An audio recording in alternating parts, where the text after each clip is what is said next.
कभी आपने सोचा है कि क्यों कुछ लोग बिना मेहनत के सब कुछ पा लेते हैं और कुछ लोग कठिन परिश्रम के बावजूद दुखों से घिरे रहते हैं? क्या ये केवल संयोग है या इसके पीछे हमारे पूर्व जन्म के कर्मों का कोई रहस्य छिपा है? आज हम आपको एक ऐसी रहस्यमयी कथा सुनाने जा रहे हैं जो आपके सोचने के नजरिए को पूरी तरह बदल देगी। एक साधु की ये कहानी आपको ये समझने में मदद करेगी कि क्या सच में हमारे बीते जन्मों के कर्म हमारे वर्तमान और भविष्य को निर्धारित करते हैं। तो इस कहानी को अंत तक जरूर देखें क्योंकि इसका अंत आपको झकझोर कर रख देगा। कई वर्षों पहले हिमालय की गहरी वादियों में बसा एक छोटा सा गांव था, शांतिपुर। ये गांव अपनी सादगी और आध्यात्मिकता के लिए प्रसिद्ध था, लेकिन हाल ही में गांव में अजीब घटनाएं हो रही थी। कुछ लोग अकारण ही बीमार पड़ रहे थे, कुछ के परिवारों में अनहोनी हो रही थी और कई मेहनती लोग भी गरीबी से बाहर नहीं निकल पा रहे थे। गांव के बुजुर्गों का मानना था कि ये सब पूर्व जन्म के कर्मों का फल है, लेकिन युवा पीढ़ी इस पर विश्वास नहीं करती थी। इन्हीं घटनाओं के बीच एक दिन गांव के बाहरी छोर पर एक रहस्यमयी साधु प्रकट हुए। उनकी आंखों में अद्भुत तेज था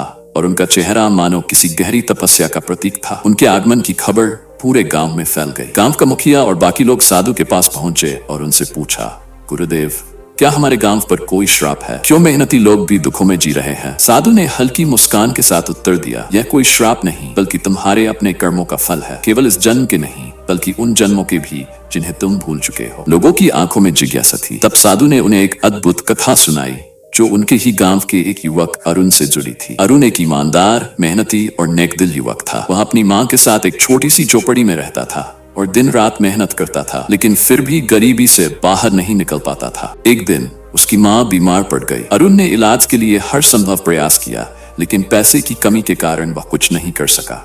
अंततः उसकी माँ का निधन हो गया। ये घटना अरुण के लिए बहुत बड़ा आघात थी। उसकी आंखों में आंसू थे और दिल में एक ही सवाल, मैंने कभी कोई बुरा काम नहीं किया, फिर भी मेरे साथ इतना अन्याय क्यों हुआ? क्या भगवान मुझे देख नहीं रहे? अरुण ने निराश होकर साधु से पूछा, गुरुदेव, मैंने जीवन भर मेहनत की, कभी किसी का बुरा नहीं किया, फिर भी मुझे ये दुख क्यों मिला? क्या ये भाग्य है? साधु ने गहरी सांस ली और अपनी आंखें बंद कर ली। कुछ क्षणों बाद उन्होंने अरुण की ओर देखा और कहा, बेटा, तुम्हारा ये जीवन सिर्फ तुम्हारे इस जन्म के कर्मों का परिणाम नहीं है। तुम्हारा भाग्य तुम्हारे पूर्व जन्म के कर्मों से भी प्रभावित होता है। अरुण ये सुनकर चौंक गया।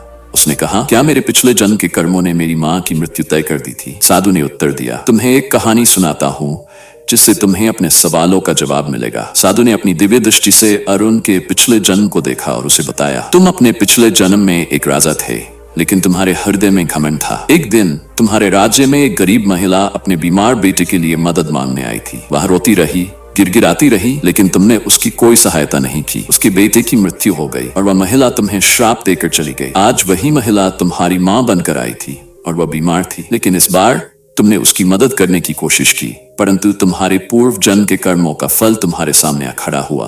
अरुण यह सुनकर स्तब्ध रह गया। उसके भीतर ग्लानि, पछतावा और जिज्ञासा का एक तूफान चल रहा था। तो क्या मनुष्य अपने भाग्य को बदल सकता है या हमें सिर्फ अपने कर्मों का फल भुगतना होता है? साधु ने गहरी मुस्कान के साथ उत्तर दिया, भाग्य तुम्हारे कर्मों से ही बनता है, लेकिन यह भी सत्य है कि अच्छे कर्मों से बुरे कर्मों का प्रभाव कम किया जा सकता है। अगर तुम अपने जीवन में निस्वार्थ सेवा, दया और परोपकार का मार्ग अपनाओगे तो धीरे धीरे तुम्हारे पिछले कर्मों का बुरा प्रभाव कम होगा और तुम्हारा भाग्य बदल जाएगा। अरुण को अपनी गलती का एहसास हो गया। उसने साधु के चरणों में गिरकर प्रण लिया कि वह अपना पूरा जीवन अच्छे कर्मों और सेवा में लगाएगा। कुछ वर्षों बाद वह गांव के सबसे सम्मानित और धनवान व्यक्ति बन गया। उसका जीवन पूरी तरह बदल गया था। गांव के लोग अब साधु के शब्दों को पूरी तरह समझ चुके थे। भाग्य कोई पत्थर की लकीर नहीं है, ये तुम्हारे कर्मों से बनता और बदलता है। इस कहानी ने हमें यह सिखाया कि हमारा भाग्य हमारे कर्मों का ही प्रतिबिंब है। अगर जीवन में कठिनाइयां हैं तो घबराइए मत, बल्कि अच्छे कर्मों के द्वारा अपने भाग्य को सुधारिए। अब आप बताइए,